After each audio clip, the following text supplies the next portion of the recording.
In this video, we're going to talk through 5 things that can kill your drives. Hi everyone, my name is James Robinson. Welcome back to Get Good at Golf. On this channel, we aim to help you get good at golf Monday right through to Friday. Guys, if you want bonus content, if you want giveaways, if you want future meetups, make sure you do check out our memberships for Sunday Club.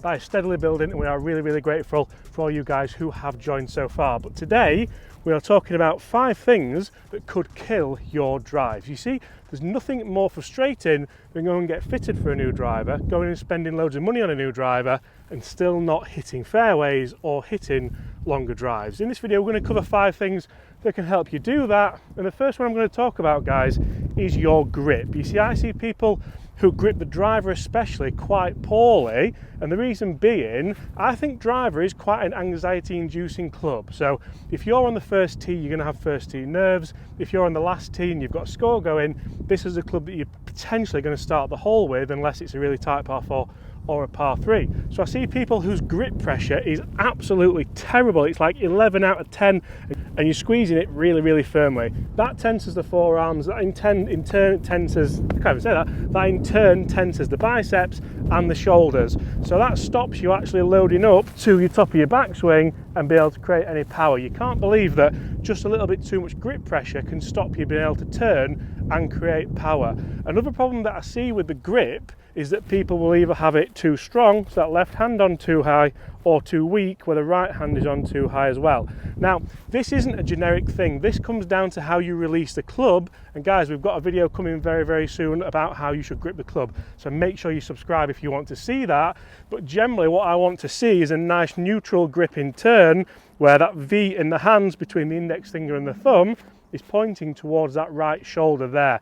As long as you release the club properly and have a nice square club face, then that grip is generally going to be okay. So make sure you have a nice loose grip pressure. I think about a 3 or a 4 out of 10 should be ample for that. We don't want to be up in the 7s, 8s or 9s because that's going to stop you and restrict your backswing. Obviously if it's too light, you risk letting go of it. We don't want to do that either. So once that grip is correct, one of the other problems I see, guys, is the takeaway. So I see people who roll the club inside here. That opens the club face up massively. With an open club face now, if I were to turn my body in, you can see that that club face is pointing way over to the right and there's lots of loft on there. So that's essentially going to hit the ball out to the right hand rough or in the lake or in the hazard, and that's certainly not what we want to do. A really good way to change this is just to turn the shoulders back, keep that left arm tucked in and keep that club face nice and square on the way back. We don't want to pick the club up, we don't want this left arm to get disconnected, we just want a nice takeaway here. If you just take the club away with your left arm, you see that right shoulder wants to move back, that's in the correct position. I can then pop my right arm on and from there I can load up right to the top of the backswing and return down with a nice square club face. So if I do those 2 things correctly, I should generally be able to hit a nice shot straight down the middle of that fairway. It is crazy how often I hit good drives on this channel when talking through you guys what not to do. It's such a great thing to show you what not to do because then you learn in turn what to do. Now what if I do all that right but my sequencing is way off? What if I stand to the golf ball here, I do everything right, so the grip's right, the takeaway's right, and I go to the top of the backswing really well. Then I really want to hit this ball hard. I want to get it as far as I physically can, so my sequencing goes to pot on the way down. You can see that my lower body hasn't moved and it's all shoulders. That's going to create quite a steep angle of attack. It's going to make me come across the ball. And the ball flight you're going to see from that is generally a big high slice. That's what we see most amateurs do wrong. So again, everything's right, takeaway's right, load to the top, then the sequencing disappears. What I want to do here is lead with the lower body, so the hips turn, the torso moves, then I square the club face up. But what we generally see is the opposite, load to the top, shoulders go first, then everything else, and you can see that is a really weak slice, especially into the wind. That's 3 things so far that can absolutely kill your expensive new driver. Chris is going to throw 2 more at you and a few drills that can help you even more. So guys, the next point we move on to is ball position. So to get the ball launching how we want, we need to know what kind of angle of attack you have got.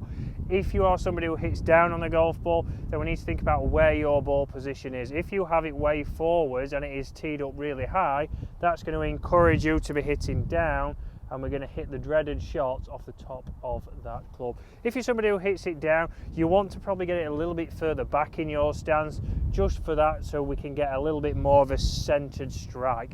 Again, we're going to be talking about the next point shortly, which is also going to help you generate a better strike, generate a better shot, if that is what your angle of attack is. If you're somebody who hits up on the ball, which is what we're wanting to do to optimize distance, that ball position will be forwards, and from there we're looking at sweeping up on that. So if you're somebody who's having lessons, you will be working on hitting up on that golf ball. We want that ball position to be nice and far forwards inside the left heel, as then as my sternum is behind the golf ball, when we come down into impact, I've reached my low point underneath my sternum here, and I'm starting to hit up, and we'll be able to get a good strike, a good launch with a good spin on there. Like I said guys, if you are somebody who hits down on the golf ball, we're wanting to probably have that a little bit further back, so we are still going to hit down. That's going to be somebody who has probably a higher lofted club, so you might have a 12-degree driver. If we hit down, we're still going to generate the correct amount of launch to optimize as much distance from your swing. That brings me on to the final point, which is then the tee height. So a lot of people get this wrong. They're not sure, do I tee up as high as possible? Because everybody said I need to hit up, so I tee it nice and high.